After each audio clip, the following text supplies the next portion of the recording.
ओम शांति। ओम शांति। आज की तारीख है 14 मार्च 2024। साकार महावाक्य। बाबा कहते, मीठे बच्चे, तुम्हें पढ़ाई कभी मिस नहीं करनी।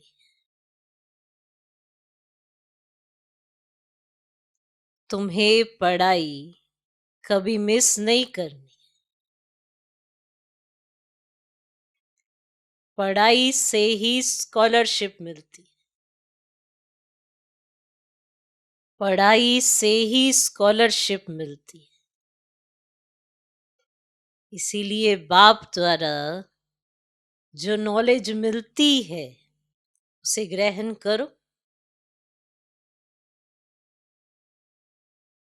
इसलिए बाप द्वारा जो नॉलेज मिलती है उसे ग्रहण करो। बाबा कहते, मीठे बच्चे, तुम्हें पढ़ाई कभी मिस नहीं करनी। क्या नहीं करना? क्या मिस नहीं करना? पढ़ाई कहीं मिस नहीं करनी, याद रखे। पर क्या मिस नहीं करना? पढ़ाई रोज पढ़नी है, रोज ध्यान देना है। तुम्हें पढ़ाई कभी मिस नहीं करनी। पढ़ाई से ही स्कॉलरशिप मिलती है। देखो, बाकी स्कॉलरशिप तो एक जन्म के लिए मिलेगी, वो भी अल्पकाल के लिए, पर उसमें भी कितना ध्यान देना पड़ता है। उस पढ़ाई में भी ध्यान देंगे तो स्कॉलरशिप मिलती है। सबको नहीं मिलती है, और उन्हीं को मिलती है जिनका इधर उधर और कहीं ध्यान नहीं होता। और अगर इधर उधर कहीं ध्यान होता तो उनको स्कॉलरशिप नहीं मिलती है। तो ये पढ़ाई भी कितना ध्यान से पढ़नी चाहिए। और इसमें तो जन्मों की स्कॉलरशिप मिलती है। वो तो अल्पकाल के लिए होती है। आपको स्कॉलरशिप मिली, आपने पढ़ाई की, अब पढ़ते पढ़ते अगर आपका ध्यान कहीं और लग गया तो स्कॉलरशिप तो मिली हुई है, पर ध्यान हट गया तो वो भी फिर खत्म हो जाती है।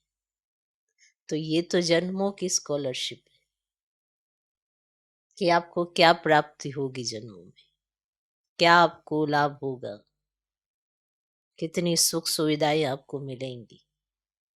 ये जन्मों की स्कॉलरशिप है। तो इस पढ़ाई पर कितना ध्यान देना चाहिए। ये बात तो समझ में आती है। लौकिक पढ़ाई अच्छी तरह से पढ़ेंगे, सोर्स ऑफ इनकम होगी। ऐसे ही है ना, फिर जीवन सफल हो जाता है। माना इनकम आती है तो बाकी जो सुख सुविधाएं चाहिए होती है तो उसके आधार पर ले लेते हैं। तो अगर जन्म ही ये श्रेष्ठ हो, जन्म ही श्रेष्ठ हो, मन बुद्धि भी श्रेष्ठ हो, तो कर्म तो कितने श्रेष्ठ होंगे। तो उसके लिए ये पढ़ाई बहुत जरूरी कि अपना लिखवा लेना कि हमारे जन्म ही श्रेष्ठ हो, मेहनत लगे ही नहीं, ऊंच कुल में जन्म हो, पढ़ाई अच्छी ऑटोमेटिक हो जाए, वायुमंडल ही ऐसा मिले, हर चीज ही उत्तम से उत्तम मिले, फिर हुँ? तो स्कॉलरशिप भी जो लौकिक पढ़ाई उसकी भी तो सहज मिलेगी। लिखा है ना, आपने तो इस दुनिया में सब कुछ देखा है। जिनको शौक होता है पढ़ने का, उनकी स्कॉलरशिप लगती है, सबकी नहीं लगती है। कई सिर्फ पास होने के लिए पढ़ते हैं, हम पास हो जाए। कहीं सच में पढ़ते हैं, स्कॉलरशिप लग जाए और किसी से कुछ लेना ना पड़े, तो वो ध्यान से पढ़ते हैं। तो उनका रुझान कहीं और नहीं होता है। कौन क्या कर रहा, क्या नहीं, कहाँ शादियां हो रही, कौन मित्र संबंधी आ रहा नहीं जा रहा, क्या, इसमें ध्यान नहीं होता है। बाबा कहते वो शादियों में भी नहीं जाते जिनका पढ़ाई पे ध्यान देते हैं। इंटरेस्ट ही नहीं। इंटरेस्ट है पढ़ाई की तरफ, इसलिए उनकी स्कॉलरशिप लगती। तो सोचो, लौकिक पढ़ाई में भी कितना ध्यान देते तब स्कॉलरशिप लगती। तो इस पढ़ाई पर भी ध्यान देंगे, धारणा होगी तो स्कॉलरशिप नहीं लगेगी। लगेगी ना, वो भी जन्मों की। जन्म ही श्रेष्ठ हो जाए, प्राप्तियां ही श्रेष्ठ हो। विचार करना, ऊंच कुल में जन्म हो, सोच भी ऊंची, हर चीज ऊंची, तो फिर मेहनत क्या।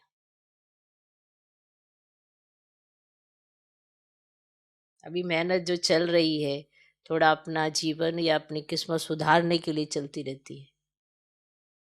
तो अगर जन्म ही श्रेष्ठ हो तो, प्राप्तियां ही श्रेष्ठ हो तो, इसीलिए कहा ये पढ़ाई कभी मिस नहीं करना। कई बार इसे मिस कर देते हैं, दूसरी चीज को मिस नहीं करते। तो सोचो, वो तो अल्पकाल की है, थोड़ी देर साथ देगी, पर उसका साथ भी मिलता रहे, उसके लिए भी ये पढ़ाई जरूरी है। बुद्धि एकाग्र रहेगी तब तो वो भी पढ़ाई पढ़ेंगे ना। और बुद्धि एकाग्र ना हो, इधर उधर लगी रहे तो क्या करेंगे। इसीलिए कई बार बच्चे अच्छे पढ़ने में होते हैं तो माँ बाप उन पर बड़ा अच्छा खर्चा भी कर देते हैं, पर अचानक से ही उनको संग अजीब सा मिल जाता है, तो उनका रुझान पढ़ाई से हट जाता है और फिर इधर उधर चला जाता है। और जब इधर उधर जाता है तो वो अपनी किस्मत पर लकीर लगा लेते हैं। अब इसमें माँ बाप क्या करें। इसीलिए कहा तुम्हें पढ़ाई कभी मिस नहीं करनी है, पढ़ाई से ही स्कॉलरशिप मिलती है। इसीलिए बाप द्वारा जो नॉलेज मिलती है उसे ग्रहण करो। आज का प्रश्न, लायक ब्राह्मण किसे कहेंगे? लायक ब्राह्मण किसे कहेंगे? ब्राह्मण तो हम सभी हैं, सभी ब्राह्मण हैं। जिन्होंने बाबा को पहचाना तो ब्राह्मण तो बन गए। लायक ब्राह्मण किसे कहेंगे, उसकी निशानी सुना। लायक ब्राह्मण, कि ब्राह्मण बड़ा लायक है ना। बाप की नजर भी उस पर जाती है कि लायक ब्राह्मण है, उसकी निशानी सुनो। उत्तर, लायक ब्राह्मण वह जिसके मुख पर बाबा का गीता ज्ञान कंठ हो।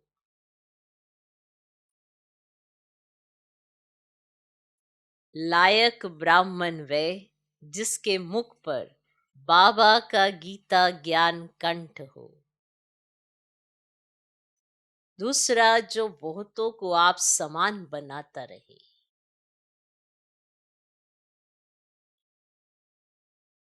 दूसरा, जो बहुतों को आप समान बनाता रहे। तीसरा, बहुतों को ज्ञान धन का दान पुण्य करे। तीसरा, बहुतों को ज्ञान धन का दान पुण्य करे। चौथा, कभी आपस में एक दो के मतभेद में ना आए। कभी आपस में एक दो के मतभेद में ना आए। पांचवा, किसी भी देधारी में बुद्धि लटकी हुई ना हो। किसी भी देधारी में बुद्धि लटकी हुई ना हो। छठा, ब्राह्मण अर्थात जिसमें कोई भूत ना हो।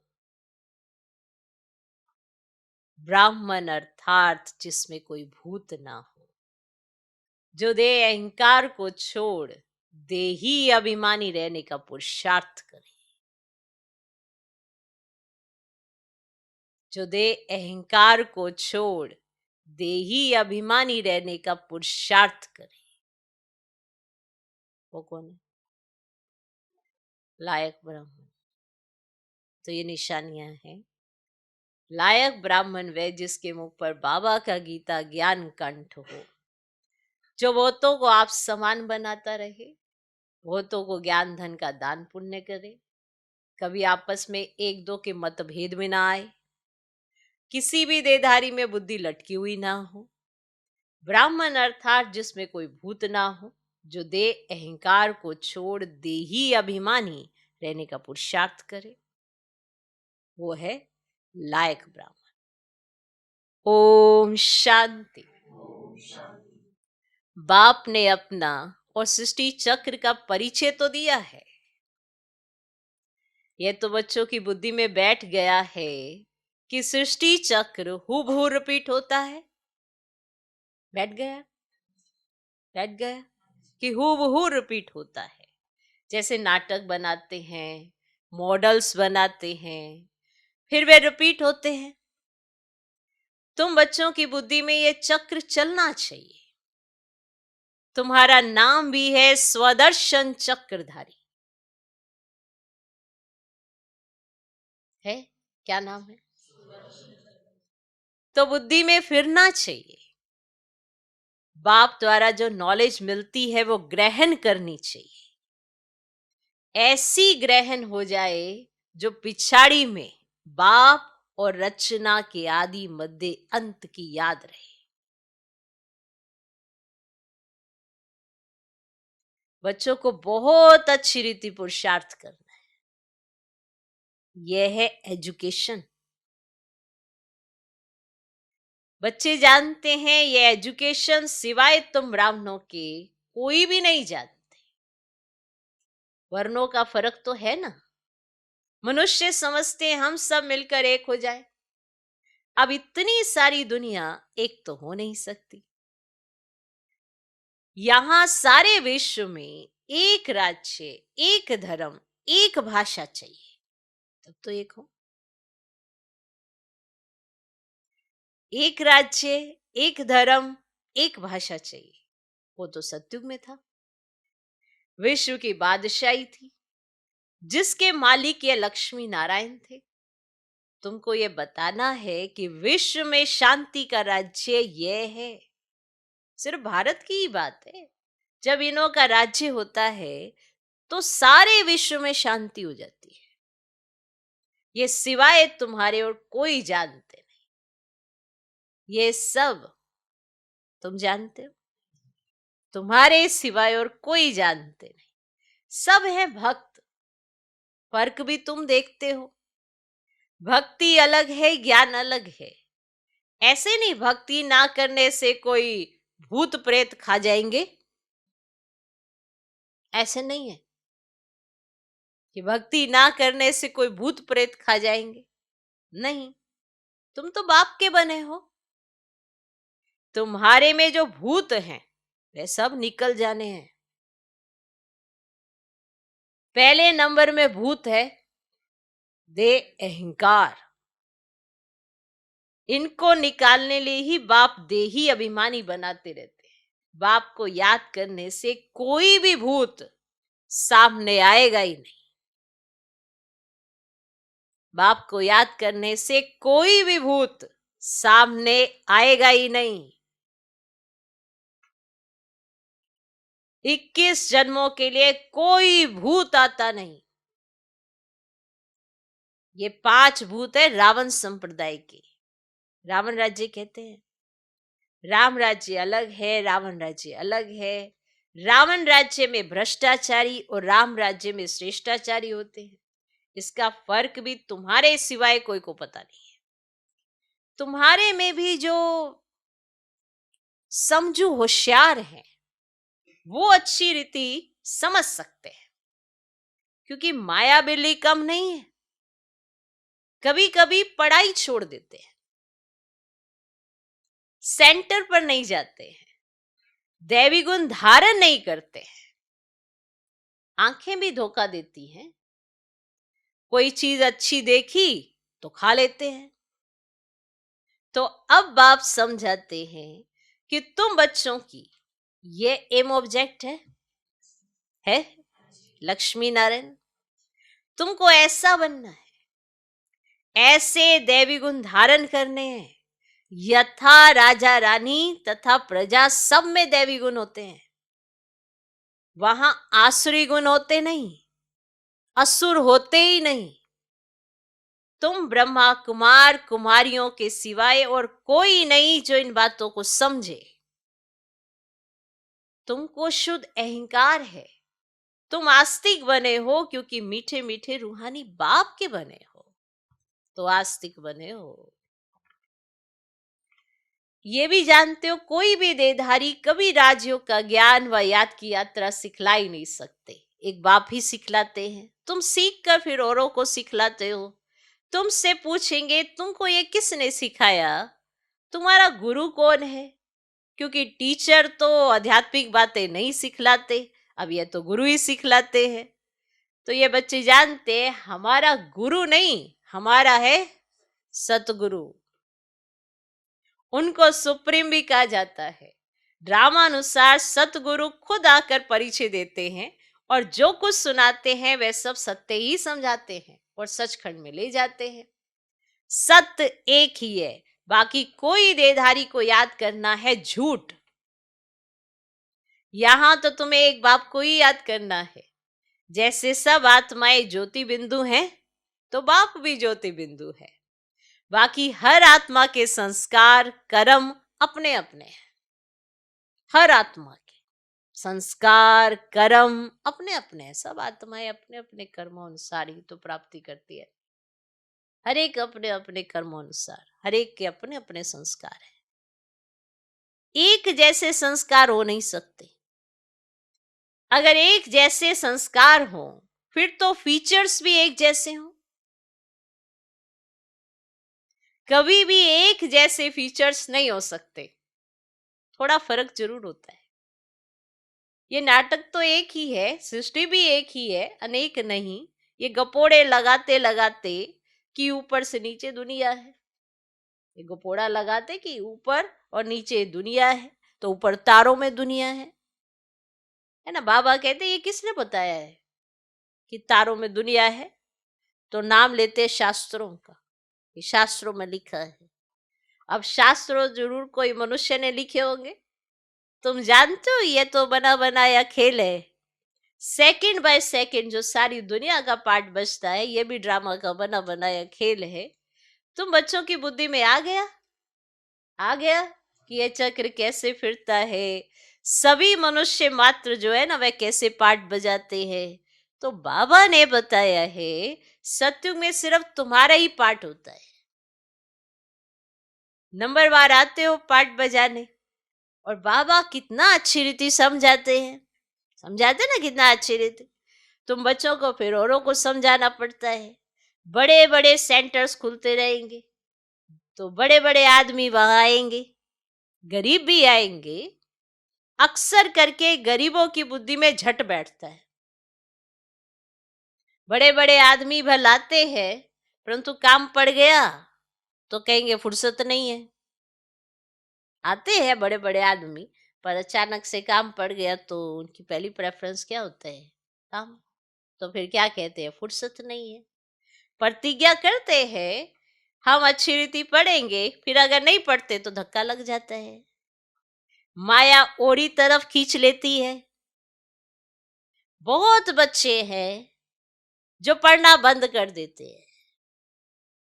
बहुत बच्चे हैं जो पढ़ना ही बंद कर देते हैं। पढ़ाई में मिस रहे तो जरूर फेल हो पड़ेंगे। अगर पढ़ाई ध्यान से नहीं पढ़ेंगे, मिस करेंगे पढ़ाई, तो क्या होगा? फेल हो पड़ेंगे।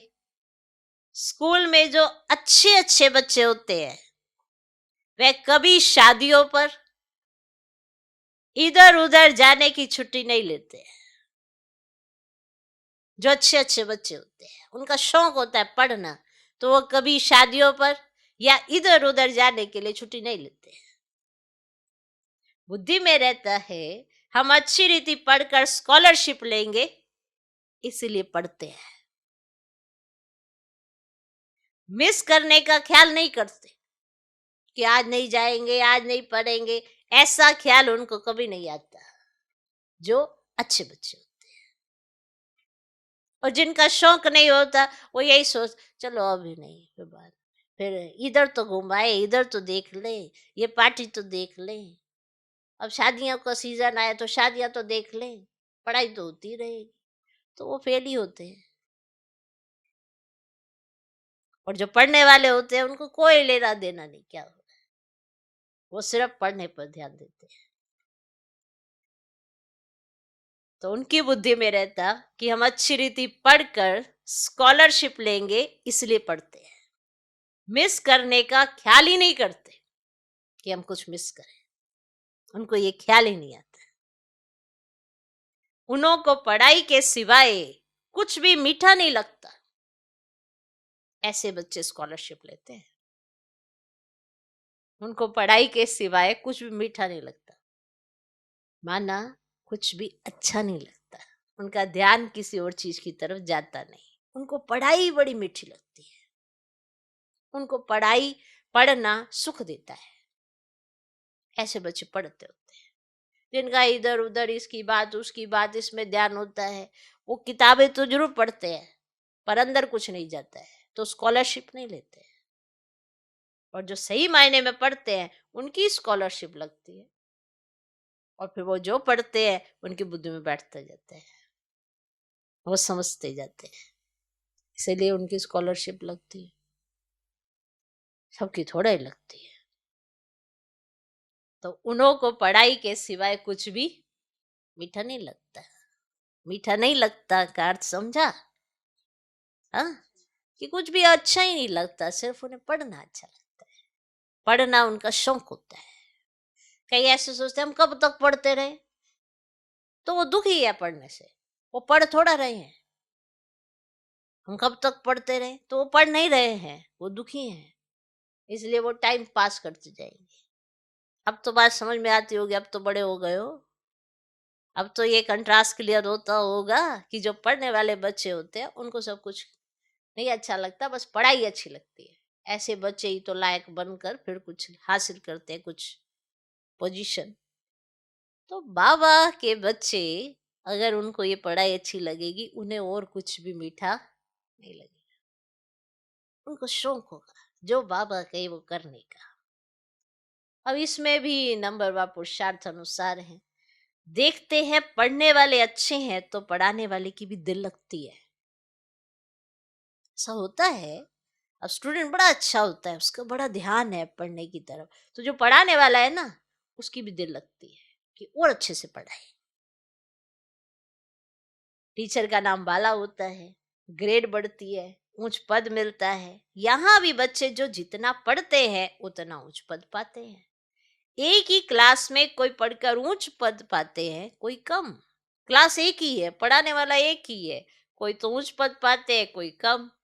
सबकी कमाई एक जैसी नहीं होती। बुद्धि पर मदार है। किस पर? बुद्धि पर। अब आप सभी बैठे हो, कोई समझ रहे हैं, कोई नहीं समझ रहे हैं, बस बैठे हैं। फिर कहेंगे कि हमसे बाबा प्यार नहीं करता। तो अपना देखना है ना कि मैं बाबा की पढ़ाई से कितना प्यार करता। बाबा तो मुझसे प्यार करता है, इसीलिए बाबा की गोद में बैठे हैं। पर अब आप बाबा का प्यार खींच सके, उसके लिए आपको भी तो लायक बनना पड़े। तो ये सारा बुद्धि पर मदार है। वो तो मनुष्य मनुष्य को पढ़ाते हैं। तुम जानते हो बेअद का बाप हमको पढ़ाते हैं, तो अच्छी तरह पढ़ना चाहिए, गफलत नहीं करनी चाहिए, है ना। ये जो गलतियां हम करते रहते हैं, जबकि मालूम है कि ये गलती नहीं करनी चाहिए, इसीलिए बाबा बीच बीच में बार कर देते हैं। गफलत नहीं करनी चाहिए, पढ़ाई को छोड़ना नहीं चाहिए। एक दो के ट्रेटर भी बन पड़ते हैं, उल्टी सुल्टी बातें सुना। माना एक दो को पढ़ाई में तो क्या ही उठाएंगे, एक दो की बुद्धि ज्यादा खराब करते हैं। कोई पढ़ रहा होगा, क्या बात है तू तो पढ़ रहा है, मुरली पढ़ रहा है, चल उधर चलते हैं। अब वो क्या करे, वो छोड़ जाएगा और उसके साथ चल देगा। ये क्या है, बुद्धि खराब कर दी ना, पढ़ाई से छुड़वा दिया। कोई पढ़ रहा है तो अपने अंदर भी वो पढ़ रहा है, मैं भी पढ़ूं, ऐसा ख्याल वाला तो आगे बढ़ता है ना। हाँ, होमवर्क कर रहे हो, अच्छा, हाँ हाँ बनाओ बनाओ, नंबर बनाओ। कई ऐसे एक दो को कमेंट करते हैं, बुद्धि खराब कर देते हैं एक दो की। फिर कहते नहीं हम तो कुछ कहते ही नहीं, हम थोड़ा कुछ कह रहे हैं आपको। पर बुद्धि जब खराब होती है ना, तो छोटी छोटी बातों से ही होती है। बड़ी बात तो आएगी ही नहीं सामने, क्योंकि आप अभी बड़े हुए ही नहीं। अब तो छोटी छोटी बातों में ही विचलित होने वाले हो। बड़ी बात कहाँ से आनी। और बड़ी बात बड़ी है या छोटी है वो तो आपकी सोच पर निर्भर करते हैं। आप तो छोटी सी बात पर भी हलचल में आ जाते हो, तो वो बड़ी कहाँ से हुई, वो तो आपके लिए बहुत ही बड़ी है। तो एक दो के ट्रेटर भी बन पड़ते हैं, माना किसी को भटकाना, किसी का लक्ष्य छुड़वा देना और कहीं और लगा देना, तो ये क्या है, एक दो के ट्रेटर बन पड़े ना। तो एक दो के ट्रेटर बन पड़ते हैं, उल्टी सुल्टी बातें सुनाते। पर मत पर नहीं चलना चाहिए। दूसरे की बात ना बड़ी अच्छी लगेगी, मनुष्य आत्माएं है ना, मनुष्य आत्मा की बात बड़ी अच्छी लगे, ऐसे नहीं ऐसे कर ले, ऐसे नहीं ऐसे कर ले, बड़ी अच्छी लगेगी, लगेगा ये इजी है। तो श्रीमत को छोड़कर परमत पर चल पड़ेंगे। और पता भी लग रहा है कि हम बाबा का नहीं सुन रहे हैं, इसका सुन रहे हैं, पर चल पड़ेंगे। फिर कहेंगे नहीं हम तो कुछ कह ही नहीं रहे, हम तो कुछ कहते ही नहीं। तो परमत पर नहीं चलना चाहिए। श्रीमत के लिए कोई कुछ भी कहे, तुमको तो निश्चय है, बाप हमको पढ़ाते हैं, फिर वे पढ़ाई छोड़नी नहीं चाहिए। कोई कुछ कहेगा तुमको, कोई कुछ कहेगा, बड़े मीठे रूप में कहेगा, पर तुमको तो निश्चय है ना, तुम्हारा निश्चय, तुम्हारे अनुभव भूल गए तुम, पढ़ाई कभी नहीं छोड़नी चाहिए। बच्चे नंबरवार हैं, बाप तो अव्वल नंबर है। जिसका संग कर रहे हो वो तो सब बच्चे हैं, अव्वल कौन है, बाप ना। इस पढ़ाई को छोड़ और कहाँ जाएंगे, और कहाँ से ये पढ़ाई मिल ना सके। शिव बाबा से पढ़ना है, सौदा भी शिव बाबा से करना है।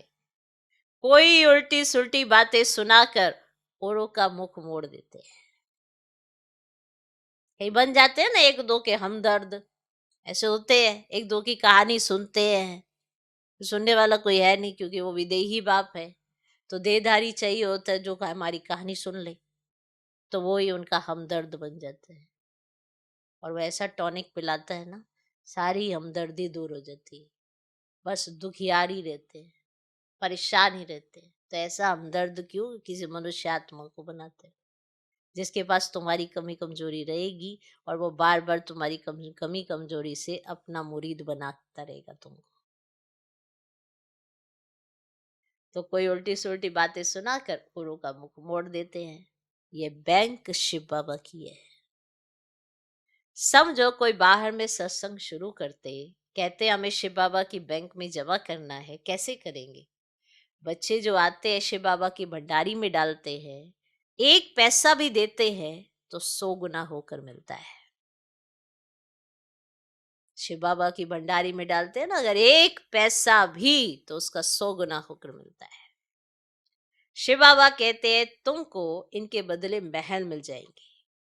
ये सारी पुरानी दुनिया खत्म होने वाली है। धनवान अच्छे अच्छे कुटुंब से बहुत आते हैं। ऐसे कोई नहीं कहते कि हमारी शिव बाबा के भंडारे से परवरिश नहीं होती है, सबकी पालना हो रही है।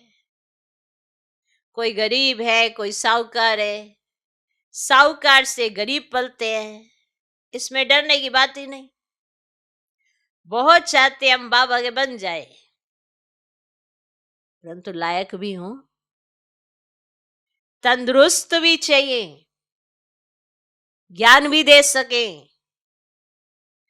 गवर्नमेंट भी बहुत जांच कर लेती है, ऐसे नहीं लेती है।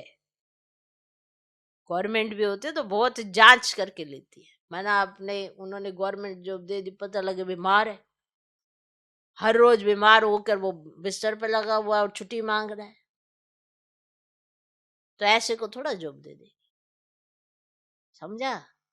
तो बाबा के बने हो, लायक भी तो होने चाहिए ना, और तंदुरुस्त भी होने चाहिए। मानो बाबा के घर में आए, हम सेवादारी बन रहे और स्वयं अपनी ही सेवा लिए जा रहे हैं, तो फिर क्या भाग्य बनेगा। तो तंदुरुस्त भी है, ज्ञान भी दे सके। गवर्नमेंट भी बहुत जांच कर लेती है, यहाँ भी सब कुछ देखा जाता है।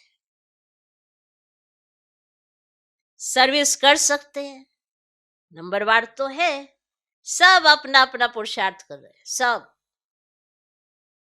कोई अच्छा पुरुषार्थ करते करते फिर अब्सेंट हो जाते हैं, कारने आना छोड़ देते हैं, फिर तंदुरुस्ती भी ऐसी हो जाती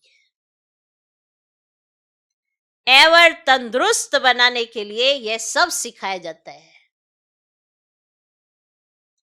जिनको शौक है, समझते हैं याद से हमारे पाप कटते हैं, वो अच्छी रीति पुरुषार्थ करते हैं।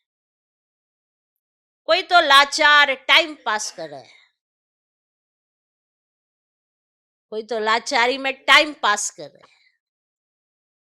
अपनी अपनी जांच करनी है, देखो क्या कर रहे हो। बाप समझाते हैं गफलत करेंगे तो वह पता पड़ जाएगा। ये किसको पढ़ा नहीं सकते,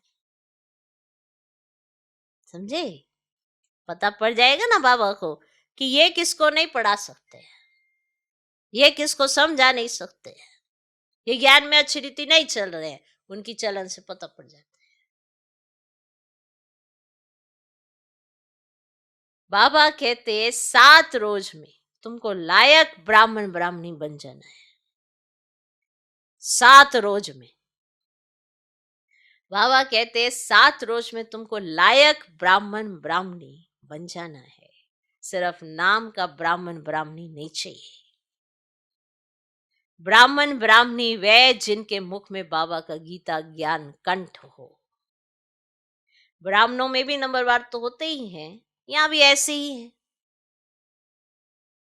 पढ़ाई पर अटेंशन नहीं तो क्या जाकर बनेंगे।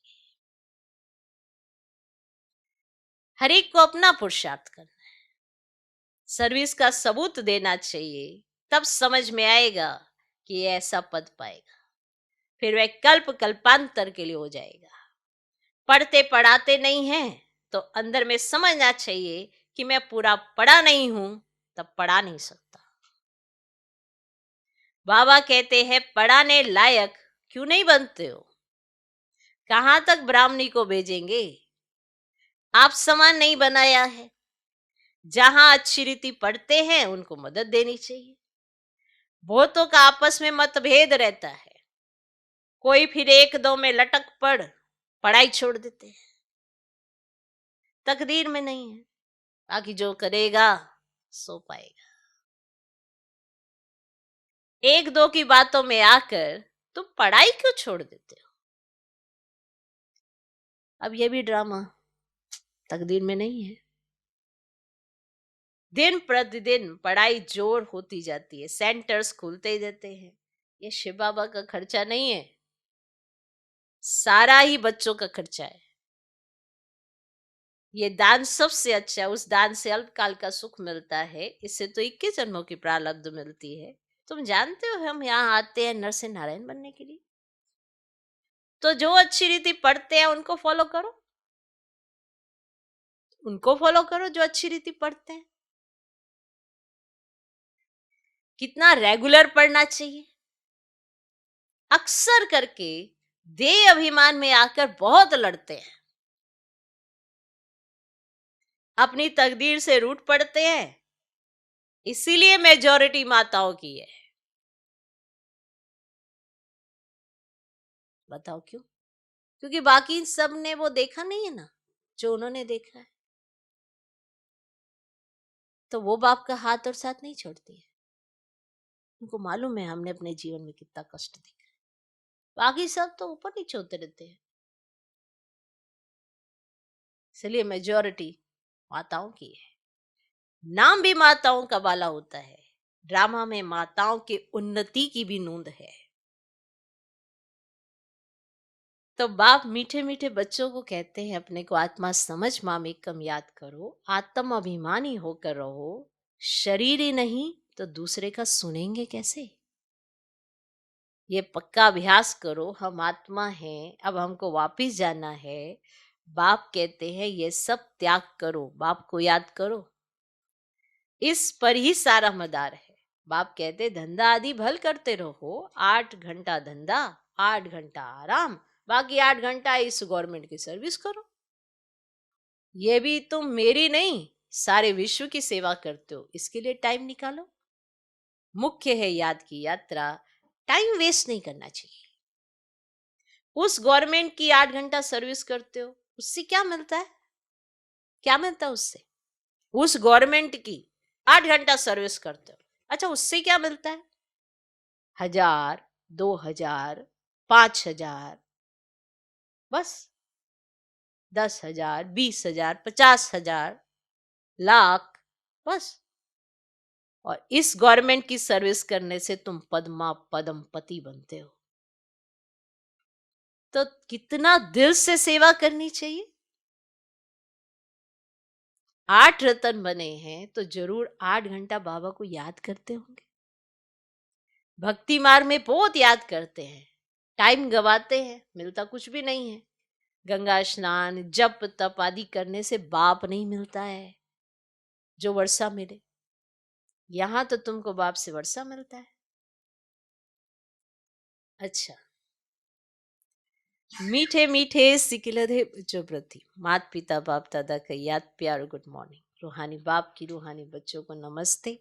हम रूहानी बच्चों की भी रूहानी बाप को नमस्ते नमस्ते नमस्ते। Good morning good morning good morning. धारणा के लिए मुख्य सर पहला पॉइंट, श्रीमत को छोड़ कभी परमत पर नहीं चलना है। श्रीमत को छोड़ कभी परमत पर नहीं चलना है। उल्टी सुल्टी बातों में आकर पढ़ाई से मुख नहीं मोड़ना है। उल्टी सुल्टी बातों में आकर पढ़ाई से मुख नहीं मोड़ना है। मतभेद में नहीं आना है। मतभेद में नहीं आना है। श्रीमत को छोड़ कभी परमत पर नहीं चलना है। उल्टी सुल्टी बातों में आकर पढ़ाई से मुख नहीं मोड़ना है। मतभेद में नहीं आना है। दूसरा पॉइंट, अपनी जांच करनी है कि हम कहां गफलत तो नहीं करते हैं। अपनी जांच करनी है कि हम कहां गफलत तो नहीं करते हैं। पढ़ाई पर पूरा अटेंशन है। पढ़ाई पर पूरा अटेंशन है। समय व्यर्थ तो नहीं गवाते हैं। समय व्यर्थ तो नहीं गवाते हैं। आत्म अभिमानी बने हैं। आत्म अभिमानी बने हैं। रूहानी सेवा दिल से करते हैं।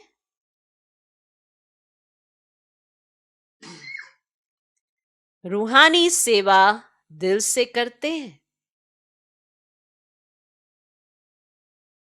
आज का वरदान,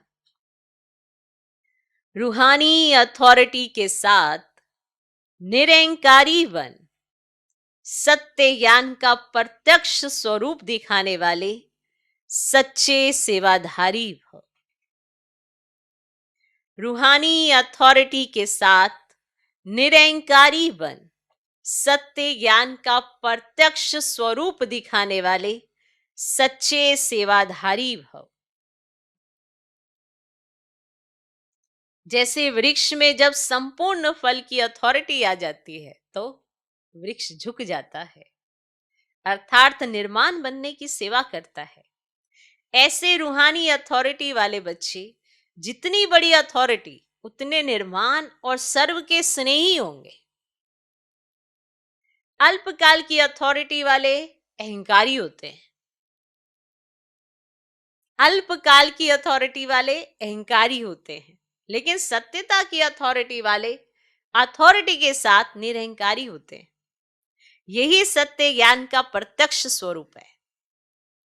सच्चे सेवाधारी की वृत्ति में जितनी अथॉरिटी होगी उसकी वाणी में उतना ही स्नेह और नम्रता होगी। जितनी अथॉरिटी उतना ही स्नेह और नम्रता होगी। आज का स्लोगन, भाग्य का आधार त्याग है, बिना त्याग के भाग्य नहीं मिलता। भाग्य का आधार त्याग है, और यहां त्याग करना है दे अभिमान का, मैंपन का, मेरेपन का। तो भाग्य ही भाग्य है। कई बार हम सोचते हैं हमने स्थूल चीजें छोड़ी हुई हैं, हम बाहर का नहीं खाते, हम हमारा पहनावा जो है वो बाहरी दुनिया जैसा नहीं, हमने बहुत बड़ा त्याग कर दिया है। हम बहुत ऐसे रहते हैं, दुनिया वाले भी देखते हैं हमने बहुत त्याग किया हुआ है। ये कोई त्याग है? ये तो आप दुनिया में भी देखेंगे बहुत करते हैं। और विशेष त्याग है देह अभिमान का, जो कोई नहीं करता, जिसकी शिक्षा भगवान देता है। ये देह अभिमान का त्याग होगा तो हम सत्युग के वासी बनेंगे। इसका त्याग करना है, और इसीलिए हमें ऊंचा भाग्य मिलेगा कि हम सत्युग के पहले प्रिंस के साथ अवतरित होंगे। जिसने देह अभिमान का सबसे पहले त्याग किया तो वो सबसे पहले बाबा के साथ आएगा। तो भाग्य का आधार त्याग है।